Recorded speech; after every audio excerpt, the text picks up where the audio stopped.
자, 지금까지 이제 하루 하고 1시간 정도 했는데, 제가 강의하니까 이런 사람 잘 하겠다는 듯한 표정을 짓고 있는 사람이 있는데 대단한 분입니다. 그런 분은 어떻게 하루 하고 나서 이렇게 하는지. 자, 오늘까지 무슨 뜻인지 모르는 게 정상입니다. 자, 그럼 방금 공법 규정은 방금 강행법규라 했죠. 그 공법 규정인 강행법규를 위반했다.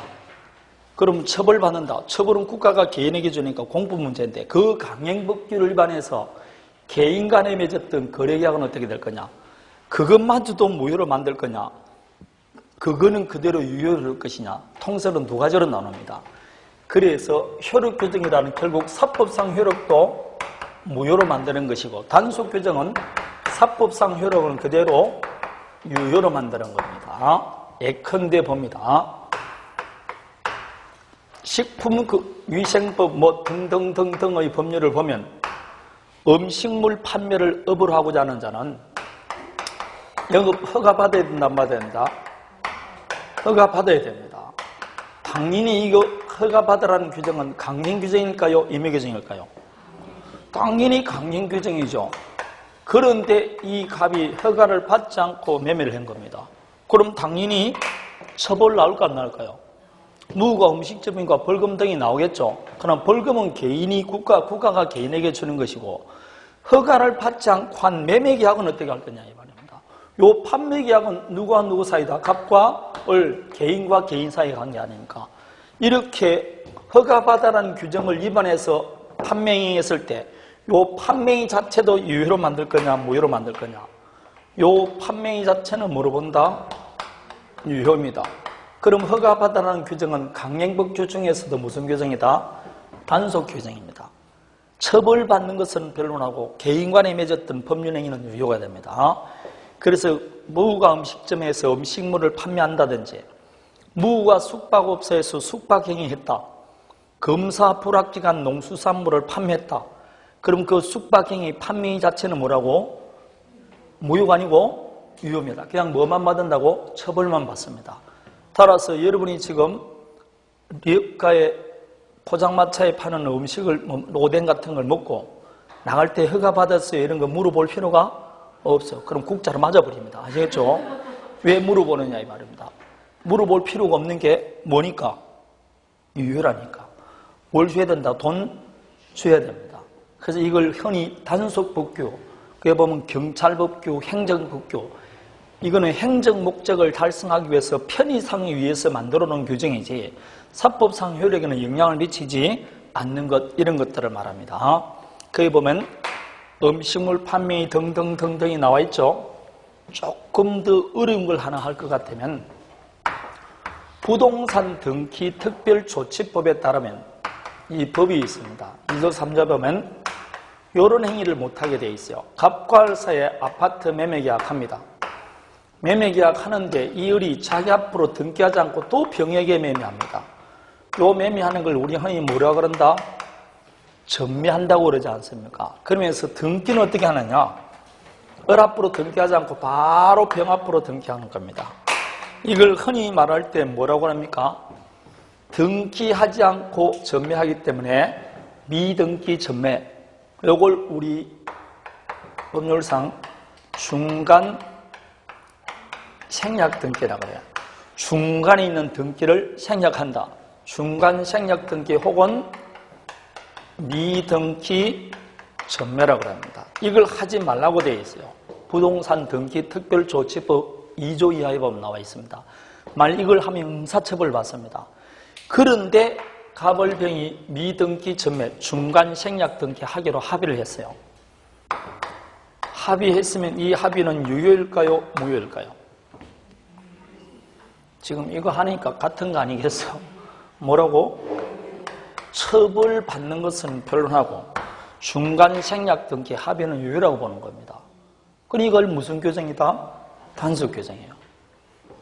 이해되겠습니까? 이거는 유효라고 그래요. 이게 시험에 제일 많이 나왔습니다. 제일 많이 나온 것보다는 이 적법에서 시험에 나온 거는 요거밖에 안 나왔어요. 중간 생략 등기는 유효입니다. 하지 말라고 법이 되어 있어요. 그런데 하더라도 유효라는 겁니다. 이해되겠습니까? 제가 그랬게, 판례가 그랬게. 판례가 그런 겁니다. 단속 규정인지 효력 규정인지는 판례가 결정하는 겁니다. 그래서 중간 생략 등기, 이거 뒤에 나중에 배웁니다. 이거 다시 뒤에 중간 생략 등기에서 막 배우게 되어 있습니다. 그게 유효입니다. 다음에 자, 토지거래 허가구역이란 말을 들어봤습니까? 여러분 배우는 국토의 계획 및 이용에 관한 법률에 따를 때 토지거래 허가구역 내에서 매매계약할 때는 뭘 받으라? 허가받으라 되어 있습니다. 그런데 갑과 할 사이에 나중에 허가받을 것을 전제로 허가 안 받겠다는 게 아니고 뭐라고? 나중에 허가받을 걸 전제로 먼저 매매계약을 체결한 겁니다. 그럼 분명히 법조문에는 뭘 먼저 받으라고 되어 있는데 허가 받으라고 되어 있는데 두 사람이 합의해서 나중에 허가 받기로 하고 먼저 매매계약 한 거 아닙니까? 그럼 이 법을 위반한 거지 않습니까? 그럼 두 사람 사이 맺었던 이 매매계약은 유효일까요? 무효일까요? 무효입니다. 그럼 결국 이 국토의 계획 및 이용에 관한 법률에 따를 때 허가 받으라는 이 규정은 강행법규 중에서도 어디에 속한다고? 효력 규정입니다. 그걸 위반하면 개인과 개인 사이에 맺었던 거래계약도 무효로 만듭니다. 다 같은 강행법규인데 위반했는데도 효과가 달라지죠? 요거는 지금 하지 말라는데 하더라도 유효지 않습니까? 이건 하지 말라는데 했으면 뭐가 된다고? 무효가 됩니다. 이해되겠습니까? 무효가 되는 겁니다. 이런 규정을 무슨 규정이라고 그런다? 효력 규정이라고 합니다. 중개법, 지금은 공인중개사법이 있습니다. 이 공인중개사법 20조 이하에 보면 만일 갑과 할 사이 아파트 매매계약 했을 때 이걸 누가 중개해 주느냐? A가 중개를 해줍니다. 그럼 당연히 중개해주면 뭘 받습니까? 중개 수수료를 받는데 이거는 마음대로 받을까요? 법에 규정되어 있을까요? 이게 법정 중개 수수료입니다. 법이 정해준 수수료다 이 말입니다. 이 법정 중개 수수료 이상 받으면 돼? 안 돼? 안 되는데 의뢰인이 와가지고 아저씨 급하니까 팔아주세요. 팔아주시면 제가 알파를 더 드리겠습니다. 누가 와서 그런다고? 중개업자가 오는 게 아니고 의뢰인이 와서 말을 한다니까. 실제로 그런 케이스가 있습니다. 갑이 을에게 A에게 중개업자에게 와서 아저씨 제가 정말 급합니다. 지금 이걸 급하니까 한 달 내에 2억만 받아주시면 제가 중개수수료의 알파를 더 드리겠습니다. 해서 좋습니다 해서 합의를 했어요. 그래서 다른 거는 다 그만두고 이 물건에만 매달렸습니다. 그래서 지가 원하는 것보다 훨씬 더 2억 2천에 팔아줬어요. 누가 더 준다고 이야기했다고? 어린이. 그래서 합의해서 받은 겁니다. 이거는 일방적으로 받은 게 아니고. 그래서 2천만 원은 더 받아줬습니다. 그래서 알파 수수료 받았어요. 받았는데 그 다음날 갑이 구청 지적과 공무원을 데려와서 저놈이 더 받았어요. 이렇게 나옵니다. 더 받으면 돼? 안 돼? 안 됩니다. 여러분 생각하더라도 법정 중개 수수료는 강행규정이게 임의규정이게? 강행법규예요. 강행법규는 당사자 합의한다고 적용을 배제할 수 없어요. 따라서 등록 취소 등 처벌받습니다. 처벌을 받는 것은 공법이 아니고 이 의뢰인과 중개업자 사이에 맺었던 중개 수수료 알파 초과 수수료를 더 주겠다는 이 약정 자체는 유효일까요? 무효일까요? 네? 지금 이거 지금 뭘 하고 있습니까? 효력 규정을 지금 보고 있잖아. 눈치가 있어야 된다니까. 지금 유효예요, 무효예요? 무효라니까. 무효입니다. 사법상 효력까지 인정해주지 않습니다. 따라서 의뢰인과 합의해서 수수료를 더 받던다는 약정 자체도 무효입니다. 따라서 더 달라고 할 수 있어 없어요? 없고 받았으면 돌려주게 되어 있습니다. 옛날에는 돌려주지 말았는데 지금 판결이 돌려주라 되어 있어요. 초과 수수료 무효이기 때문에 부당이득 반환해 줘야 됩니다. 반환해 줘야 됩니다. 이것은 단속 규정이다, 효력 규정이다? 효력 규정입니다.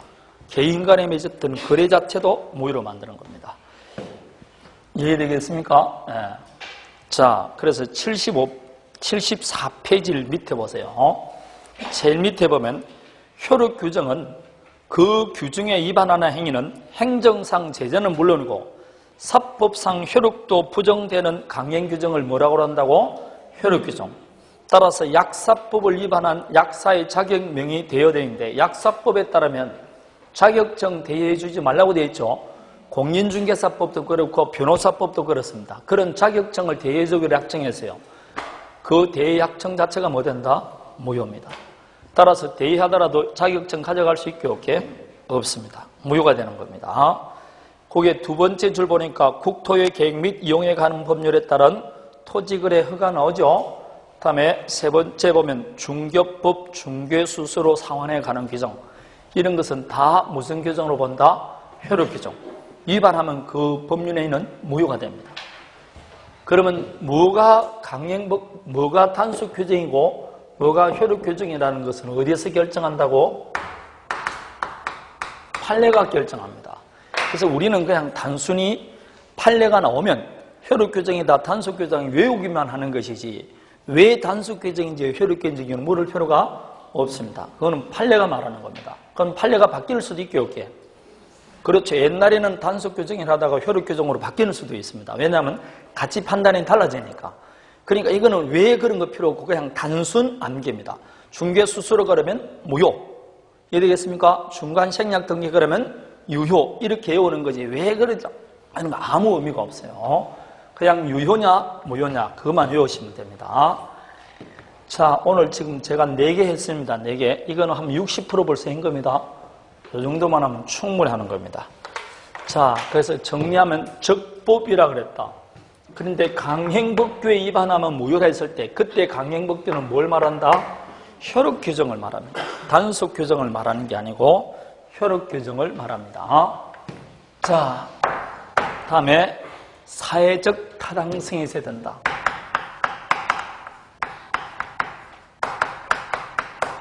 사회적 타당성이 없는 법률행위를 반사회적 법률행위라고 합니다.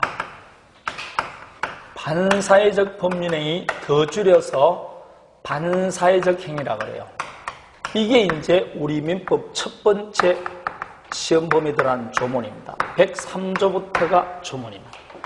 그래 실제로 요 앞에까지 한 문제 나오고 여기부터 2문제 나온다 보면 됩니다. 반사회적 행위. 자, 법조문에 뭐라고 되냐면 선량한 풍속 기타 사회질서에 위반한 사항을 내용으로 하는 법률행위는 무효한다 되어 있습니다. 선량한 풍속 기타 사회질서에 위반하는 법률행위라고 되어 있습니다. 묘하죠? 선량한 풍속 기타 사회질서에 위반하는 법률행위 무효한다. 뭐가 여러분 선량한 풍속 기타 사회질서에 위반하는 법률행위입니까? 완전히 뜬구름 잡는 것 같지 않습니까? 이렇게 법조문 중에는 여러분 폭리행위는 무효다. 사기 강박으로 인한 행위는 취소할 수 있다. 통정허위 배신은 무효다. 이렇게 구체적이고 개별적으로 규정되어 있는 게 원칙인데 여기는 지금 반사회적 법률행위는 무효다 이렇게 되어 있습니다. 거기 보면 선량한 풍속 기타 사회질서에 위반하는 거, 사회질서에 위반하는 게 반사회적 행위 아닙니까? 그 법률행위는 무효라고 그랬어요. 그럼 뭐가 반사회적 행위냐? 굉장히 포괄적이고 추상적이고 모호한 규정 아닙니까? 이런 규정을 우리는 흔히 말할 때 일반 규정 혹은 백지 규정 혹은 일반 조항, 백지 조항 이렇게 말합니다. 자, 보세요. 여러분, 이 계약은 하면 돼, 안 돼? 지금은 사라졌지만 이 옛날에는 이런 계약이 굉장히 많았어요. 이런 계약 하면 돼, 안 돼?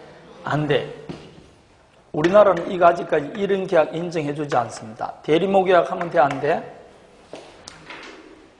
안 돼요. 대리모 계약 한다는 그런 건 말이 안 맞습니다.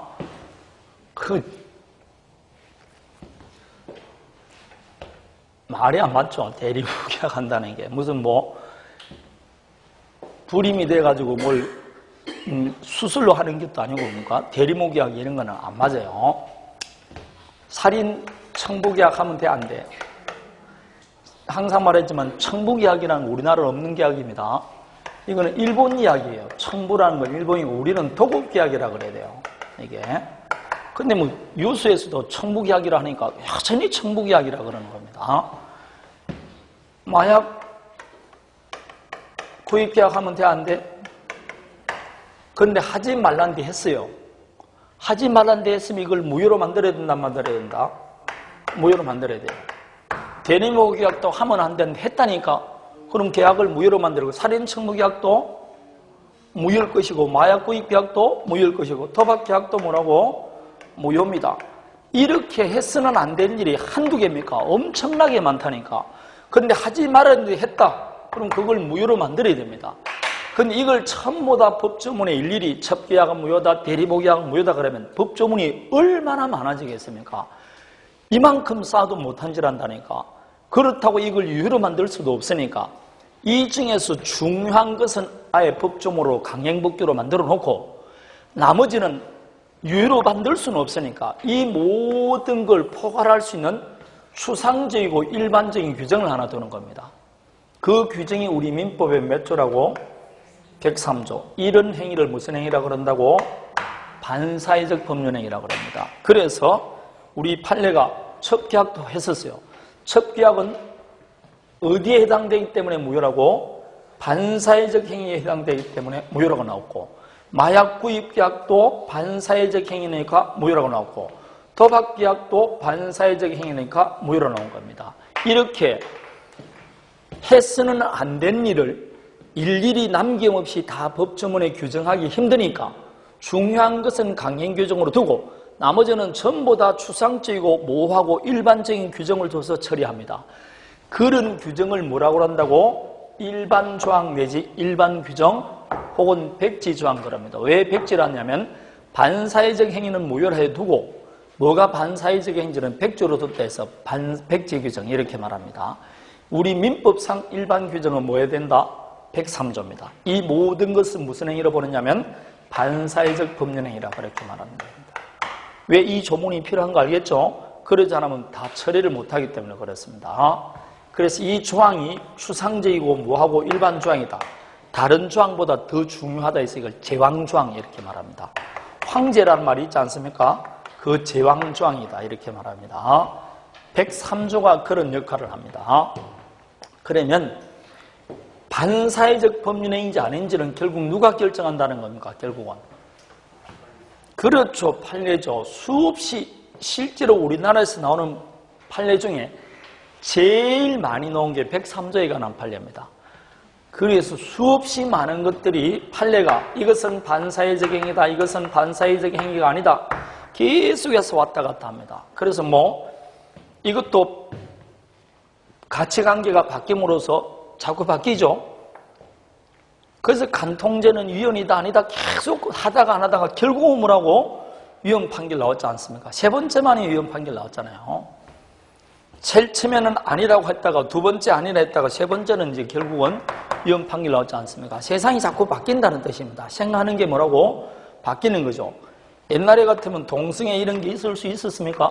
지금은 뭐 법으로서 계속 법받지 않습니까? 이것 우리나라는 굉장히 이런 거 빨리 받아들입니다. 10년, 20년 되면 우리나라는 분명히 뭐라고? 혼인신고 받아줄 줄, 그게 바뀔 겁니다. 아마. 우리나라는 그런 데는 굉장히 빠릅니다. 이상한 거는 빨리 받아들입니다.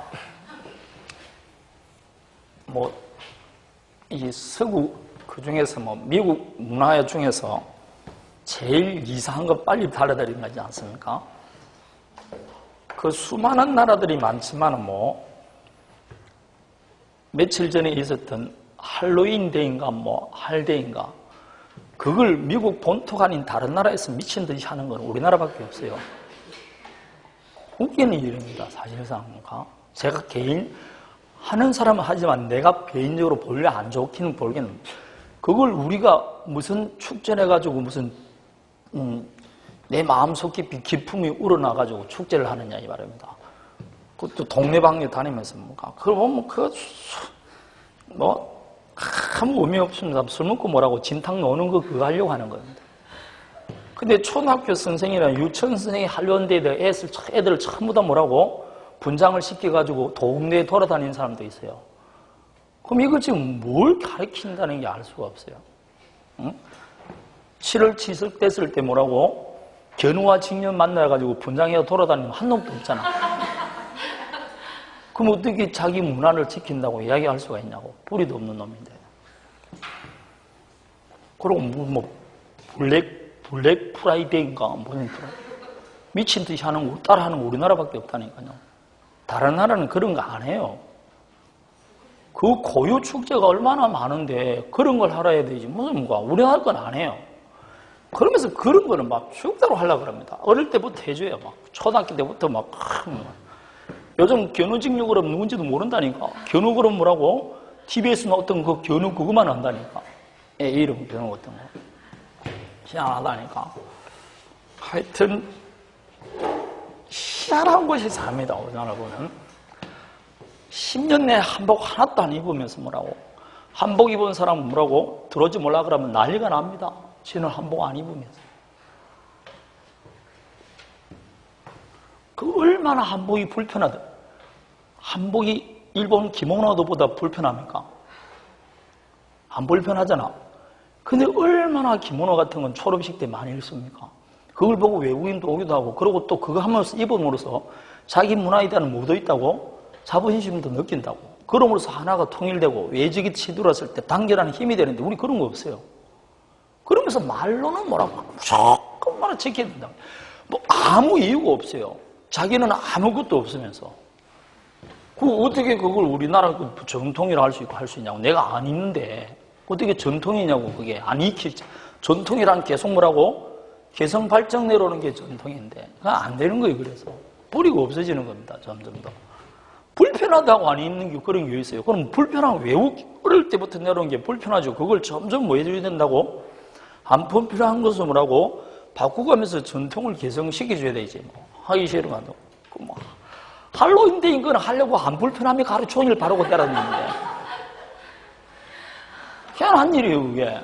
그거 발리라 이거 지울 해봐, 그거 진짜 나중에. 자, 하여튼 그렇다는 겁니다. 그래서 이 반사회적 행위에 해당되는지 안 되는지는 다 어디서 결정한다고? 판례가 결정하는 겁니다. 판례가 결정한다. 자, 그럼 판례가 결정하는데 우리는 결정한 걸 보는 것밖에 없죠. 그래서 판례가 여러 가지 보면 대충 어떤 것을 반사회적 행위로 보느냐면 여러분 거기에 1번 보니까 유형이란 말이 나오고 1번 보면 정의관념에 반한 행위, 2번 인륜 신분질서에 반한 행위, 개인의 자유를 극도로 제한하는 행위, 지나치게 사행적 행위, 동기가 불법인 경우 이렇게 쭉 나눠놨죠. 이렇게 나누는 거는 교수님이 그렇게 나눈 거고 판례가 그렇게 나누는 건 아니에요. 우리가 외워야 될 거는 그 1, 2, 3번을 외우는 게 아니고 그 1번 뒤에 보면 범죄 행위를 포기하는 대가로 금전을 추결하는 계약이 있죠. 그 계약이 판례입니다. 그걸 외우는 겁니다. 이런 계약은 뭐라고 판결이 나왔다고? 반사회적 행위라고 판결이 나온 겁니다. 이해되겠습니까? 그래서 이런 걸 나누는 거는 그냥 교수마다 다르게 나누는 것이고 그게 반사회적 법률에 해당되는 겁니다. 이것은 그냥 단순히 암기하는 수밖에 없습니다. 단순 암기. 그래서 그냥 한번 볼 것 같으면 정의관념에 반하는 행위 중에서 대표적인 게 범죄의 포기를 대가로 금전을 주기로 하는 계약. 당연히 뭐 딸을 납치한 다음에 딸에게 해코지지 않을 테니까 범죄 행위를 하지 않을 테니까 그 대가로 뭘 달라? 돈을 달라는 그런 계약은 계약서 도장 찍더라도 돈 줄 필요 있어 없어요? 없죠. 그건 당연히 없습니다. 다음에 법정에서 허위 진술을 하는 대가로 금전을 교부받기로 했다. 허위 진술을 하면 돼 안 돼? 그 범죄에 하는 대가로 지금 돈을 받기로 했지 않습니까? 그런 약정하더라도 줄 필요 있어 없어요? 없다는 겁니다. 왜 줄 필요 없다고? 그 계약이 무효라니까. 왜 무효냐고 물어보면 몇 조 위반이라고? 103조에 해당되니까 무효다 이 말입니다. 다음에 경매나 입찰에 있어서 부정한 담합행위, 줄여서 말하면 담합행위죠. 이런 것은 반사회적 행위입니다. 그래서 무효가 됩니다. 그 이중매매는 나중에 한번 볼 것이고, 다음에 인륜 신분 질서에 반한 행위, 첩계약 유지 대가로 재산권을 첩에게 정리하는 계약. 이게 이제 갑과 을 사이에 정려계약을 합니다. 아파트를 넣어주겠다는 겁니다. 공짜로. 단 뭘 조건하느냐? 첩계약을 조건하는 겁니다. 그래서 첩계약 종료를 해제 조건하는 것인데 이 관계가 유지되면 뭘 주겠다? 정려하겠다. 이거는 뭘 유지한다는 겁니까? 범죄행위를 유지한다는 대가를 주는 것이니까 이 약정은 무효가 되는 겁니다. 그런데 갑남과 을녀가 첩계약이 있었어요. 그런데 이 첩계약을 단절하면서 그만두면서 생활비를 주기로 하거나 아니면 자가 있다. 그러면 교육비를 주기로 했다. 이런 계약은 유효계 무효계? 이것은 유지하는 게 아니고 뭘 하니까 단절시키면서 하는 계약은 유효입니다. 그래서 부첩 관계를 단절하면서 생활비 지급이나 첩과의 관계에서 출생한 자녀의 양육비를 지급하는 계약, 그것은 무효가 아니고 유효입니다. 첩계약을 조건으로 첩계약을 유지하는 계약은 무효지만 단절시키는 계약은 유효입니다. 되겠습니까? 자, 그 이야기입니다. 거기 있는 거. 다음에 지금 요즘은 이런 계약 자체가 있습니까? 없지 뭐 이게 이런 계약이 어디 있습니까? 좀 불륜관계라고 이야기하죠.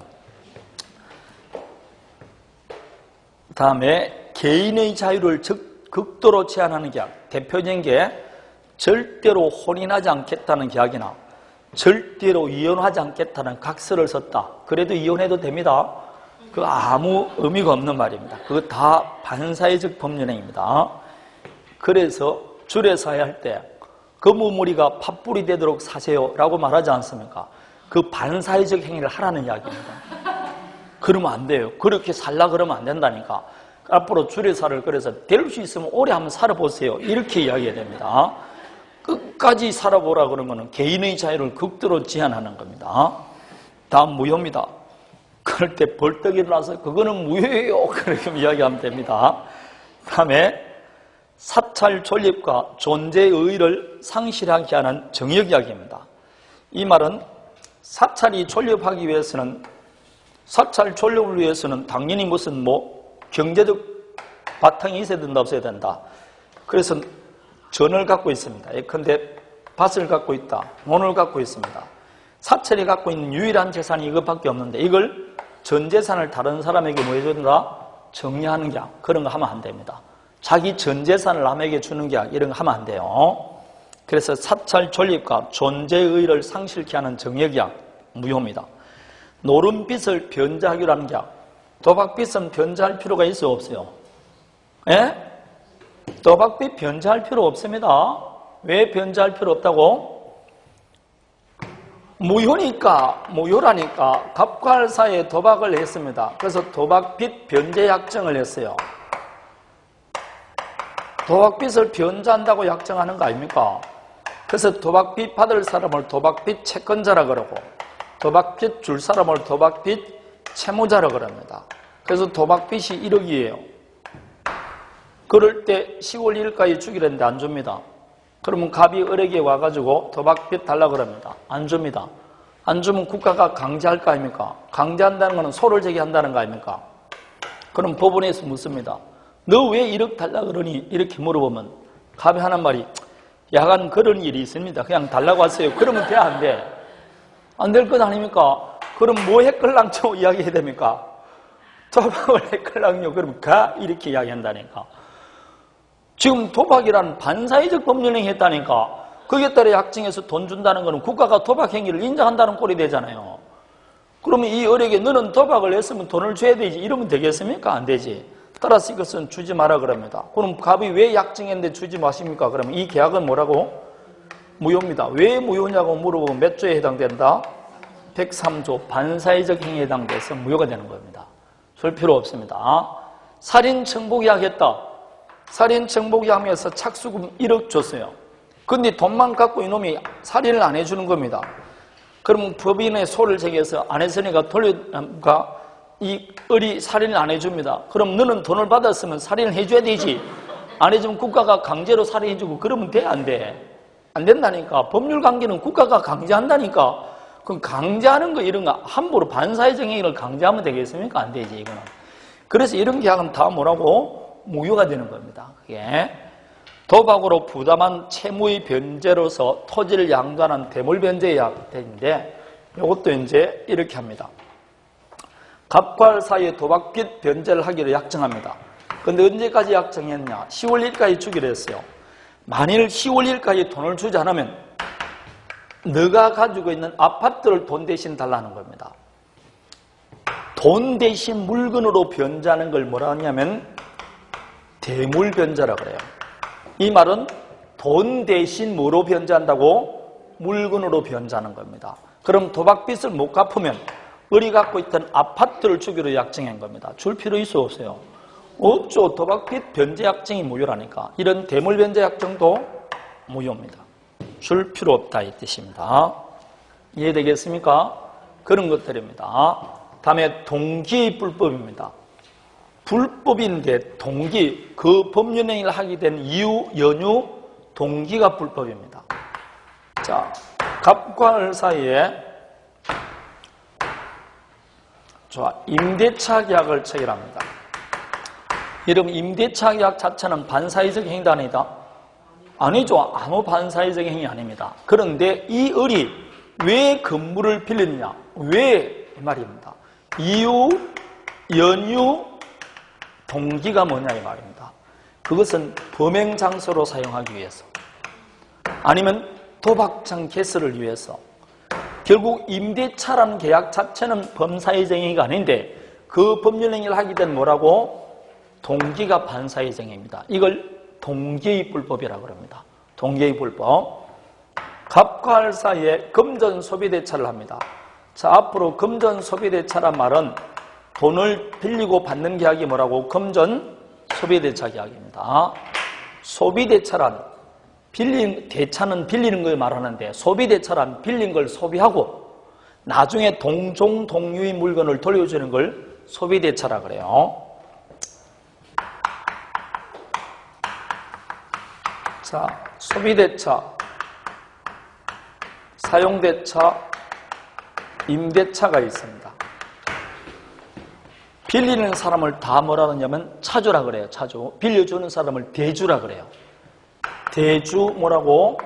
차주 이렇게 말합니다. 근데 소비대차는 물건을 빌리는데 그 빌린 물건을 다 요시했다 물건을 빌리는 겁니다.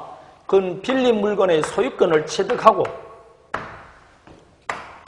나중에 동종 동류를 돌려주면 되는 거.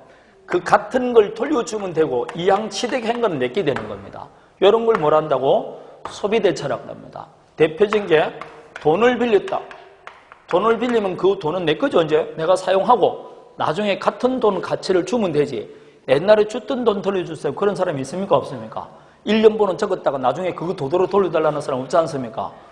그러면 그 돈 빌리는 대차를 뭐라고? 돈 소비대차 그러면 되는데 우리는 꼭 유식하게 금전 소비대차 그래요. 되겠습니까? 쌀을 빌릴 수 있습니까? 없습니까? 그럼 빌린 사람 내가 먹고 나중에 동종류를 빌려주면 되지. 있는 걸 그대로 돌려줄 것도 뭐하라고 쌀을 빌립니까? 그러면 쌀 소비대차 그러면 되는데 유식하게 미국 소비대차 이렇게 말합니다. 기름을 빌렸다. 그럼 빌린 거는 참기름 빌려서 먹어야 되지. 나중에 그대로 돌려줄 것 같으면 뭐하려고 빌리네. 다 먹고 나중에 같은 병 주면 된다고. 그럼 이걸 뭐라고? 기름 빌렸다. 그럼 기름 소비대차 그러면 되는데 꼭 유식하게 유류 소비대차 이렇게 말하는 겁니다. 똑같은 말이에요. 이게 돈 소비대차를 뭐라고? 금전 소비대차 이렇게 말합니다. 사용대차나 임대차는 내가 빌린 물건 소유권 취득 못해요. 소유권 취득 못하고 나중에 빌린 물건 그대로 돌려줘야 됩니다. 그걸 뭐라고 그런다고? 사용대차와 임대차인데 공짜로 빌리면 뭐라고 그런다고? 사용대차. 돈 주고 빌리면 뭐라고? 임대차입니다. 그래서 사용대차와 임대차는 딱 그냥 하나가 차이. 대가를 주느냐 안 주느냐 그밖에 없습니다. 따라서 아파트도 공짜로 빌리면 아파트 임대차라 그러면 안 돼요. 아파트 사용대차 그럽니다. 볼펜도 옆에 사람한테 빌릴 때 대가를 주면 볼펜 임대차라 그래야 됩니다. 되겠습니까? 공짜로 빌리면 볼펜 사용대차 그렇게 말합니다. 이 둘은 차이가 그밖에 없어. 대가가 있느냐 없느냐입니다. 사용대차는 공짜입니다. 공짜로 빌린 걸 사용대차라고 그래요. 자, 이해되겠습니까? 다 빌리는 거는 빌리는 겁니다. 이 차이점이 그런 겁니다. 자, 금전 소비대차를 했습니다. 금전 소비대차. 금전 소비대차 이 자체는 반사회적 행위다 아니다? 아니죠. 그럼 을이 왜 돈을 빌리냐? Why 말입니다. 그 빌리는 이유가 밀수품을 구입하기 위해서, 도박 자금으로 사용하기 위해서. 지금 결국 이 소비대차를 하게 된 이유, 연유, 동기가 불법입니다. 이걸 동기의 불법이라 그래요. 그럼 이 동기의 불법은 원래 불법으로 취급할까 안 할까요? 안 하죠. 아니, 건물을 빌릴 때 임대차 하러 왔다 그랬지 왜 빌린지 이야기합니까 안 합니까? 안 하잖아. 그러니까 원래는 이건 반사회적 행위가 아니에요. 그래서 판례가 동기가 반사회적 행위가 되기 위해서는 그 동기가 뭐 됐거나 표시되거나 아니면 이미 알려진 경우, 그럴 때는 동기의 불법은 불법으로 보는 겁니다. 이때만 불법으로 봅니다. 원래는 동기가 표시되지 않으면 동기로 취급하지 않습니다. 근데 동기가 표시됐거나 그게 상대방에게 알려진 경우에는 그때는 동기의 불법도 불법으로 봅니다. 자, 그래서 대표적인 게 이런 것들입니다. 이런 것들을 반사회적 행위로 봅니다. 반사회적 행위가 되면 뭐가 된다고? 무효입니다. 자, 그럼 이제 이걸 여러분 반사회적 행위에 해당되는 판례가 계속 시험에 나오는데 그거 한꺼번에 오늘 가서 다 외우려고 그러지 말고 10월달 시험 갈 때까지 기본서를 그냥 소설책 읽듯이 다 읽으면 10월달 되면 반사회적 행위는 다 저절로 여러분 머릿속에 다 기들어옵니다. 그냥 그리고 반사회적 행위는 헬스는 된다 안 된다? 안 되죠. 헬스는 안 되는 거는 기억 잘 나게 안 되게? 잘 납니다. 첩기학 하지 마라 그랬죠. 그럼 여러분 기본서에 첩기학 거기 밑줄 칠 필요 있어 없어요? 밑줄 안 쳐도 다 기억한다니까 도박행위 할 필요 있어 없어요? 그럼 뭐 하려고 밑줄 치느냐고 어차피 안다니까. 이거는 나쁜 일이기 때문에 한 번만 하면 기억난다니까. 사람은 좋은 말은 막 밑줄 치고 외우고서 친구한테 이야기하려도 버벅거리지만 욕은 한 번만 들더라도 뭐라고? 자유자재로 구사를 할 수 있어요. 그게 욕일이 그렇다니까. 그러니까 이것도 마찬가지입니다. 충분히 아니까 너무 신경 쓸 필요 없다. 나오기는 100% 나온다 이렇게 보면 됩니다. 알겠죠? 원리도 나왔고 장애도 나왔고 재장애도 나왔고 했으니까. 자, 반사회적 법률행위 하게 되면 그 효과는 어떻게 됩니까? 효과는 무효죠 뭐. 반사회적 법률행위는 무효입니다. 되겠습니까? 무효다. 그럼 무효는 첫 번째, 이행하기 전이면 이행할 필요 있어 없어요? 이행하기 전이면 당연히 계약이 무효인데 이행할 필요가 없지 않습니까? 이행할 필요가 없습니다. 자, 문제는 이행했을 때 이야기입니다. 이행한 후에는 돌려달라 할 수가 있느냐 이 문제가 생깁니다. 자, 보세요. 요걸 지금부터 보세요. 매매계약을 했습니다. 아파트 매매계약. 그러면 매매계약 하기 전에는 이 부동산 소유권은 누구한테 있었습니까? 매도인 갑에게 있었어요. 그래서 대금을 다 주고 내가 소유권 이전 등기했습니다. 그럼 뭘 취득합니까? 소유권 취득하고, 맞습니까? 이 말은 갑이 갖고 있던 소유권이 을에게 이전됐다 이 말입니다. 대신 을은 갑에게 뭘 주는 겁니까? 그렇죠. 내 금전재산 대금을 누구한테 준다고? 갑에게 줍니다. 결국 이렇게 되면 이제 을의 입장에서는 갑이 갖고 있던 소유권을 내가 갖고 온 것이고 갑의 입장에서는 을의 대금을 내가 갖고 온 거예요. 원래 나머지 재산 아닙니까? 나머지 재산인데 이 을과 갑이 다른 사람 재산을 지금 자기가 취득하고 있어요. 해도 돼 안 돼? 되죠. 두 사람 사이 뭘 했으니까 매매계라는 법률 원인이 있었지 않습니까? 이게 법률 요건 아닙니까? 이게 아까 뭐니라고 그랬다고? 원인이지 않습니까? 법률 요건이 원인에 대해서 그래서 권리 변동, 권리를 취득, 변경, 소멸하는 효과가 나타난다니까. 그래서 원인이 있기 때문에 권리를 취득하는 겁니다. 자, 그러면 이 을의 소유권 취득은 정당한 행사입니까? 안 합니까? 정당하죠. 뭘 했으니까? 매매를 했으니까. 그런데 나중에 보니까 이 매매가 무효임이 밝혀졌어요. 무효라는 것은 두 사람 사이 뭐가 없다는 겁니까? 매매 계약이 없다는 거죠. 그럼 이제 이 소유권을 가질 이유가 있어 없어요? 이 매매 계약을 했기 때문에 내가 소유권을 가지고 있고 매매했으니까 내가 대금을 가지고 있는데 이 매매가 없다니까. 이 매매가 없으면 내가 지금 남의 권리를 갖고 있는 것은 정당한 행위가 아니죠. 정당받은 뭐라고? 부당한 행위. 그 부당하던 모든 이득은 뭐 해줘야 된다? 반환해줘야 돼. 이게 부당이득 반환입니다. 이렇게 법률상 원인 없이 법조문이 741조가 부당이득인데 그 첫 번째 조문이 법률상 원인 없이, 원인 없다는 것은 매매, 교환, 증여 등등이 없이, 아까 말하던 법률 요건을 갖춤이 없이 권리를 취득하는 겁니다. 이렇게 법률 요건을 갖춤이 없이 이 매매계약 등이 없음에도 불구하고 남의 재산을 취득했을 때는 그걸 뭐 해줘야 된다? 돌려주라. 그걸 유식하게 말하면 부당이득 반환이 되는 겁니다. 자, 봐봐요. 여러분 아파트 매매계약 하다가 중도까지 입쳤어요.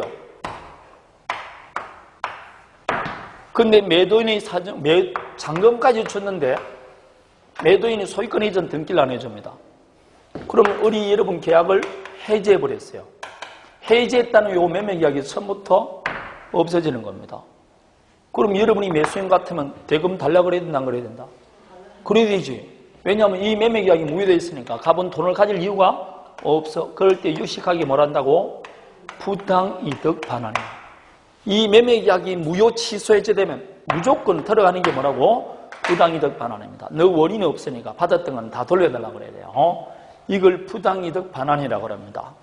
그럼 마찬가지 아닙니까? 도박빚은 변제할 필요가 있습니까? 없습니까? 없죠. 왜냐? 계약이 뭐니까? 무효니까. 따라서 이행하기 전에는 뭐 할 필요 없다? 이행할 필요 없습니다. 문제는 이행했습니다. 그럴 때 부당이득 반환 청구할 수 있느냐? 부당이득 반환 청구 못합니다.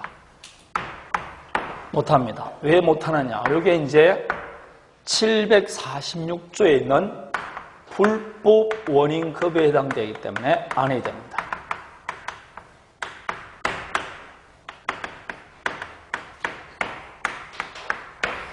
자, 그럼 이제 거기에 746조라는 법조문이 여러분한테 나와 있을 겁니다. 있습니까?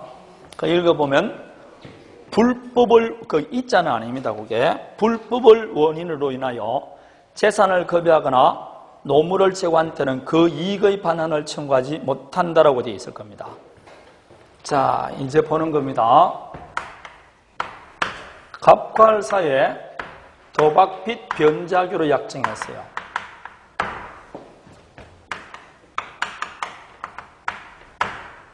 방금 도박빚 약정은 유효다 무효다? 유효입니까 무효입니까? 무효죠. 도박빚 변제 약정은 무효니까 이행할 필요 있습니까 없습니까? 이행하기 전에는 이행할 필요 없다 이 말입니다. 이 말은 도박빚 채권자고 도박빚 채무자인데 이 도박빚 채무자는 이 돈을 갚을 필요가 없다 이 말입니다. 이행할 필요가 없다는 것은 갚을 필요가 없다 이 말 아닙니까? 왜냐고? 계약이 무효니까. 무효는 이행할 필요가 없는 겁니다. 문제는 이 을이 돈을 1억 주버린 겁니다. 이행했다 이 말입니다. 그럴 때 이 을이 나중에 보니까 이 계약이 무효인 걸 알았습니다. 너와 나 사이의 계약이 무효니까 너가 내 돈을 가질 이유가 없지 않느냐. 돌려달라고 소를 제기하는 겁니다. 안 돌려줍니다. 그럼 안 돌려주면 이 을은 갑에게 돌려달라고 뭘 제기한다? 또 소를 제기합니다. 그럼 물어봅니다. 아까는 값 달라고 했을 때 너 왜 달라고 그러니? 도박을 했걸려요. 그래서 가라 그랬잖아요. 이번에는 을이 뭐라고? 줬던 돈 달려달라고 합니다. 그럼 법원에서 묻겠죠. 너 왜 줬니? 뭐를 볼 거 아닙니까? 그럼 뭐 했걸랑요? 그래야 된다? 도박을 했걸랑요? 가라. 이렇게 말합니다. 왜냐? 이 을이 갑에게 재산을 검유하는데 그 원인이 뭐라고? 불법이에요. 반사회적 행위라는 불법을 원인으로 겁의를 했지 않습니까? 이럴 때는 그 반환을 청구 못합니다. 불법을 원인으로 겁의했을 때는 그 이익의 반환을 청구 못합니다. 그게 불법 원인 겁의입니다. 살인 청구를 부탁하면서 돈을 줬습니다. 근데 살인을 안 해. 그럼 이 살인 청구 계약이 무효니까 돌려달라 그러면 돼, 안 돼? 그럼 국가가 너는 돈을 받았으면 살인을 해주든지 안 그러면 돌려주라. 그럼 뭘 하라는 이야기입니까? 살인하라는 밖에 더 됩니까? 안 된다니까. 이렇게 반사회적 법률행위는 무효니까 이행할 필요 없는데 이행했죠? 그럼 도로 못 받습니다. 그래서 도박빚은 변제할 필요가 없지만 딱 변제했죠? 도로 못 받습니다. 그래서 갚을 필요가 없다는 겁니다. 갚았다 그러면 돌려받지는 못합니다. 그걸 유식하게 말하면 뭐라 그런다고? 불법 원인 급여입니다. 되겠습니까? 불법 원인 급여에 해당됩니다. 불법 원인 급여에 해당되기 때문에 부당이득 반환 청구할 수 없습니다. 여기에서 불법 원인 급여 했을 때요, 불법은 뭘 말한다? 반사회적 행위. 반사회적 행위로 인해서 재산을 급여했을 때는 그 이익의 반환을 청구 못합니다. 반사회적 법률행위 하게 되면 이익 반환 청구할 수 있게 없게? 없어요. 이거는 중요하니까 기억해야 됩니다. 그리고 좀 유식하게 보이잖아. 불법 원인 급여. 불법 원인 급여야. 그러면 됩니다. 불법 원인 급여가 되면 부당이득 반환 청구 못합니다. 그래서 남편이 나를 꼬시기 위해서 비싼 선물을 사줬다. 나중에 돌려달라 그러면 뭐라 그런다고? 불법 원인 급여라고 그러고 돌려줄 필요 없습니다. 재미로 외우시라고 이야기하는 겁니다. 불법 원인 급여. 이 말은 어디에 나오는 거라고? 반사회적 법률행위 할 때. 반사회적 법률행위를 이행했을 때 이야기입니다. 이행했을 때는 도로 못 받습니다. 그래서 안 되는 겁니다. 첫 계약을 조건으로 아파트를 정리한다는 계약은 무효라 그랬죠? 그럼 정리해 줄 필요가 있어 없어요? 근데 정리했지 않습니까? 그럼 도로 못 받는 겁니다. 줬다 그러면 도로 못 받습니다. 따라서 내가 어느 위치에 있느냐에 따라서 잘 생각하게 돼. 일단 여자분 입장에서는 먼저 빨리 뭐 받아야 된다? 재산부터 받아야 되는 겁니다. 먼저 받고 납부 시작해야 돼요. 남자분 입장에서는 줄 듯 말 듯 줄 듯 말 듯 하면서 끝까지 안 주면 돼. 그걸 끝 마치면 되는 겁니다. 그걸 잘 활용을 하시기 바랍니다. 이게 반사회적 법률행위 효과입니다. 다음에 불공정한 법률행위입니다. 불공정한 법률행위, 이걸 폭행이라고도 말합니다.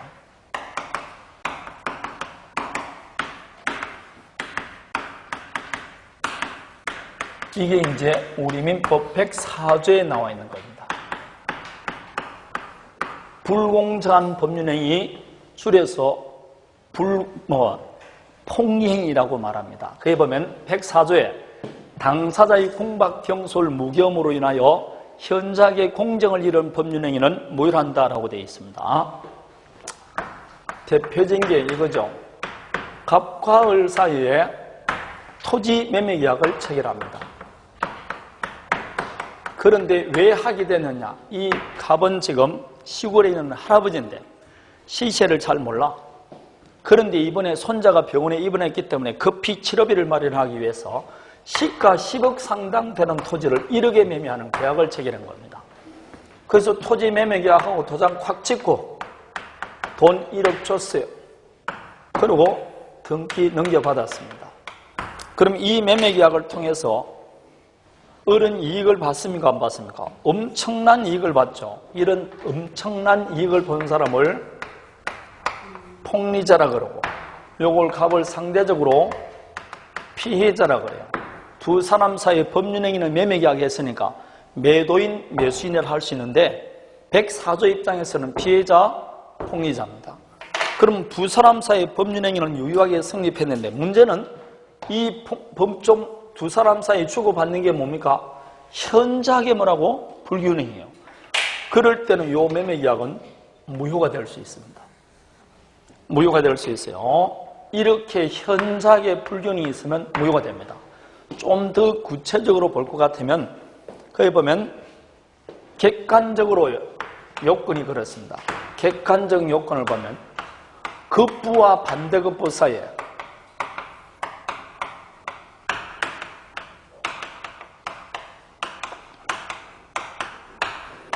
현저하게 불균형해야 돼요. 자, 급부란 뭘 말하느냐? 채무 내용에 쫓아 이행을 하는 걸 급부라 그래요. 예컨대 갑과 을 사이에 맥주 세박스 매매계약 체결했습니다. 맥주 세박스 주기로 매매계약했다. 그럼 이 매매계약을 통해서 갑은 맥주 세박스를 상대방한테 뭐 해줘야 된다? 이전해줄 의무를 부담하는 것이고, 을은 그에 따라 뭘 취급해야 된다?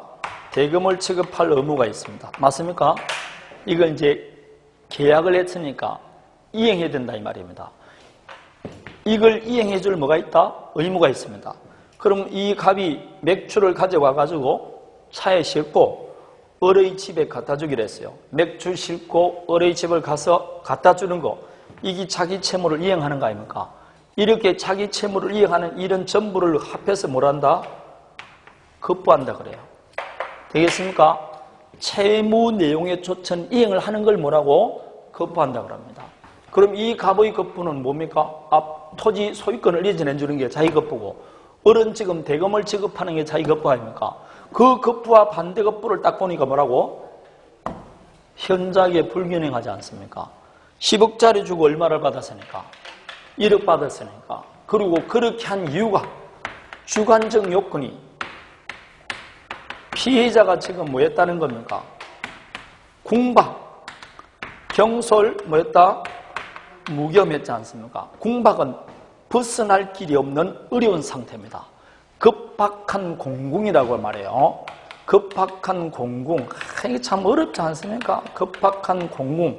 이걸 이제 조금 한글로 좀 바꾼다 그러는데, 벗어날 길이 없는 어려운 상태. 지금 만약 이 토지를 매각하지 않으면 병원 치료비를 마련하지 못한다. 그런 궁박 상태에 있다는 겁니다. 급박한 공궁이라는데 벗어날 길이 없는 어려운 상태입니다. 다음에 경솔, 보통인이 기울이 될 주의를 기울이지 않은 것. 다음에 무경험, 경험이 없는 걸 말하죠. 이 중에 하나가 있으면 되는 겁니다. 피해자가 이렇게 궁박, 경솔, 무경험했기 때문에 이런 행위를 했고, 폭리자는 그 사실을 알면서 뭐라고? 이용하는 겁니다. 알면서 이용하는 겁니다. 요걸 줄이면 폭리를 취할 의사가 있어야 돼요. 폭리 의사가 있어야 된다. 이렇게 구체적으로 보면 이렇게 나눠집니다. 이렇게 급부와 반대급부 사이 현저한 불균이 있고, 피해자가 그 하게 된 이유가 궁박, 경솔, 무겸했기 때문에 이런 걸 한 겁니다. 그러고 요놈은 그 사실을 알고서 이용했다. 그럼 뭐가 된다? 불공정한 법률행위가 됩니다. 그럼 불공정 법률행위는 그 효과가 뭐게? 무효죠. 그 법조문 아예 무효를 한다 되어 있지 않습니까? 불공정한 법률행위는 무효가 됩니다. 되겠습니까? 자, 거기에서 당사자의 궁박, 경솔, 무겸으로 인하여 현저하게 공정을 잃은 법률행위는 무효로 한다 되어 있습니다. 이해되겠습니까? 이런 불공정 법률행위는 무효입니다. 그런데 이게 가만히 보니 여러분, 이 불공정한 행위 자체가 요 어뢰 행위가 지금 무슨 행위입니까? 반사회적 행위 아닙니까? 그래서 이 104조는 사실상 반사회적 행위인데, 103조의 반사회적 법률행위는 무효라 해두고 대표적인 반사회적 행위가 뭐라고? 불공정행위라고 따로 적어둔 겁니다. 그래서 이걸 104조는 103조의 예시규정이다 그런 겁니다. 반사회적 행위 예를 든 조문이 뭐라고? 104조다. 이렇게 말을 하는 겁니다. 그래서 104조 폭행위는 103조 사회질서 위반은 법률행위의 예시에 해당된다는 게 통설 판례입니다. 폭행위는 대표적인 무슨 행위라고? 반사회적 법률행위라고. 그 예를 든 조문이다 이 뜻입니다. 일단 여기까지 하면 됩니다. 이게 당사자의 궁박, 경솔, 무경물이라는 불공정 법률행위가 가는 겁니다. 그러면 일단 법률행위가 성립하더라도 우리가 원하는 효력이 발생되기 위해서는 목적이 뭐여야 된다? 확정, 가능, 적법, 사회적 타당성이 있어야 된다. 그걸 지금 공부한 겁니다. 그 사회적 타당성에 관한 예시 조문이 뭐라고? 폭행이 그렇습니다. 그 중에서 99% 나오는 게 뭐라고? 103조. 반사회적 행위에 해당되는지 안 되는지 그거. 그리고 특별한 경우 불공정행위가 나올 수도 있습니다. 그래서 이 두 개가 제일 중요한 거예요. 이해되어 있습니까? 그리고 반사회적 법률행위는 그냥 판례를 쭉 암기하기만 하면 됩니다. 그냥 저절로 암기되니까 걱정 안 하셔도 돼요. 그럼 지금까지 뭘 봤느냐? 목적의 유효권을 봤으니까 이제 뭐 들었냐? 의사표시 들어갑니다. 의사표시. 조금 쉬었다 할게요.